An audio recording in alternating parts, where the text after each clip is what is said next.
Hi, sixth grade. This is Mrs. Senderak, and I'm here to help you out with your social studies work for week 2.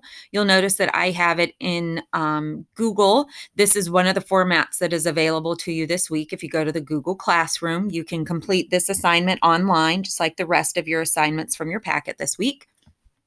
You will notice that it's showing my email address because that is who will get credit for it.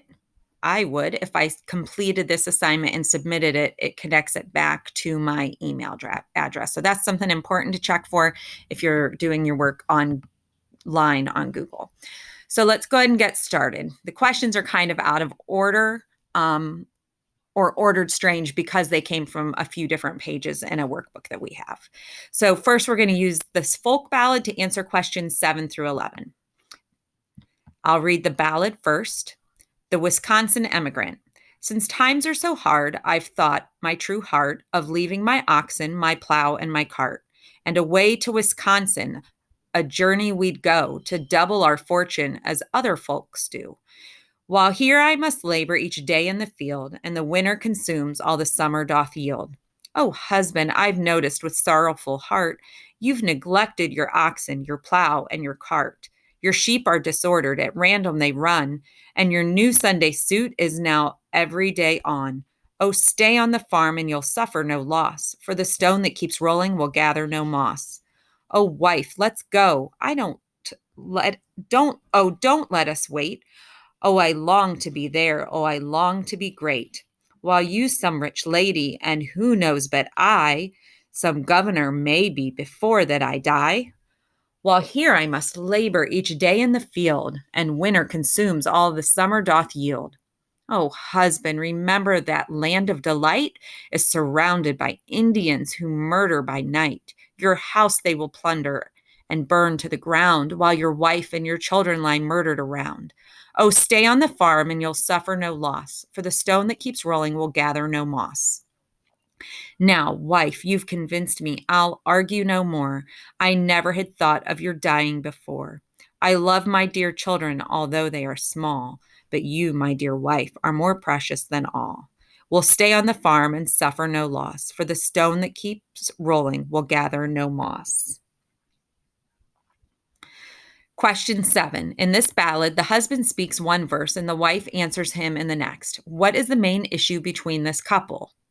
Whether or not the husband should enter politics, whether or not the husband should go back to school, whether or not the husband should join the army, or whether or not the family should move to Wisconsin. So there's one key difference in each of those answer choices. Should he join politics, go back to school, join the army, or move to Wisconsin? Question 8, what argument does this wife use? It is safer to stay where they are. Prices keep going up and soon they won't be able to pay rent. Their children will be able to go to better schools, or there are many rich families in Wisconsin. Question 9, what argument does the husband use? He has more chance of making a fortune in the West. The soil is too thin to farm where they are now. There are more kinds of fun entertainment in the West, and they will have more neighbors and be less lonely in the West. So which argument does the husband use?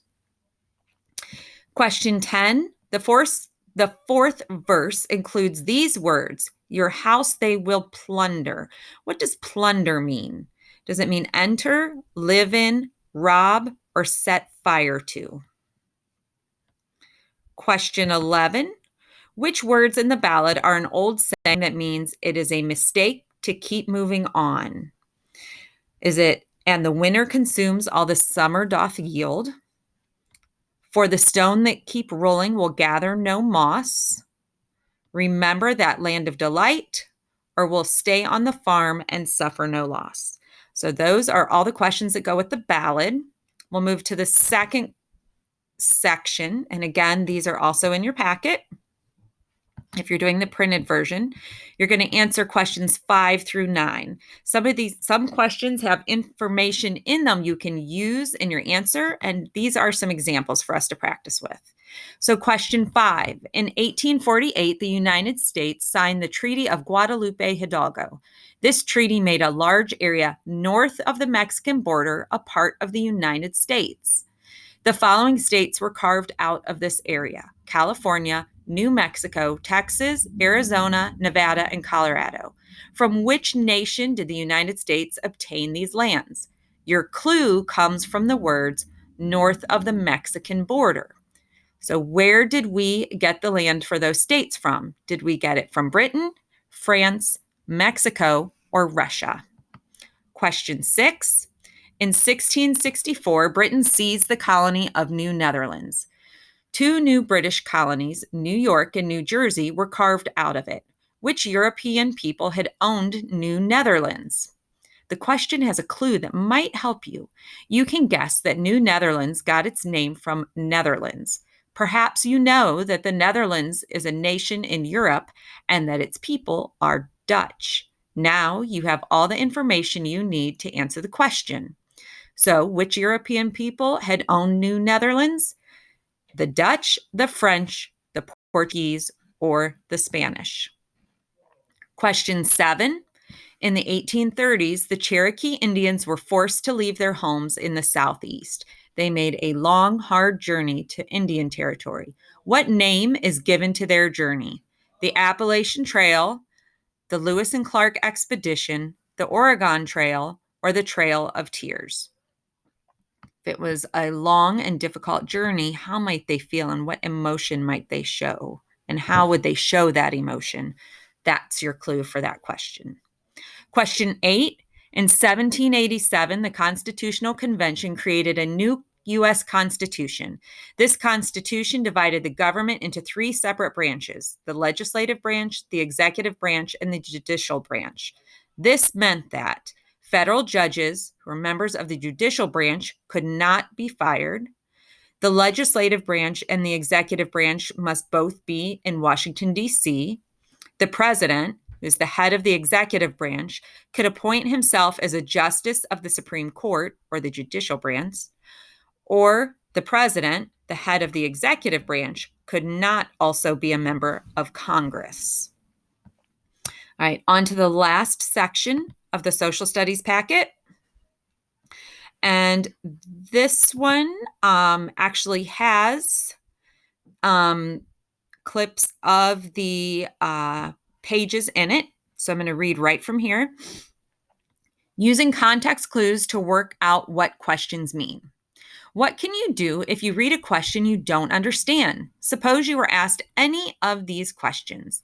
The congressman, or this is question, it says 9. The congressman from the northern states disagreed with the congressman from the southern states about slavery, but both sides could agree to the Missouri Compromise. Why? Question 10 says, 2/3 of the states must ratify a constitutional amendment before it can become law.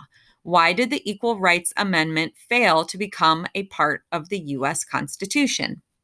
And question 11 says, if you slice the globe in half from top to bottom, you create the eastern and western hemispheres.